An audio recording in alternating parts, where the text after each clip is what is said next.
hamının başına gəlib yəqin. Gəlməyibsə gələcək. Qabaqcadan deyirəm ki, qorxmayasınız. Gənclərə deyirəm. Hərdən belə bir şey olur ki, Allah məngəniyə salır. Yəni bütün qapılar bağlanır.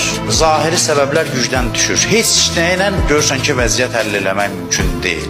Bax, bu həll edici nöqtədir. Ki, sən o məqamda sırf imanın yoxlanılır. Musa Peyğəmbər necə qoşunla gəldi çatdı çaya, bu yan çaydı, o yanda Firondu və salamda heç nə yoxdur. Baxırsan, hər şey səndən üst çevirib. Bəziləri qorxdu, Musa aram, dedi narahat olmayın, Allah bizləndir, dənizi yardı. Həyatda bu hadisələr olur, hadisələrin hər biri sənin əleyhivə cəryan edir. Görürsən ki, heç bir sağa sola addım atamırsan, hər şey sənin əleyhivədir. Orada sən aram ola bilsən, ilahi sən varsan, məni görürsən.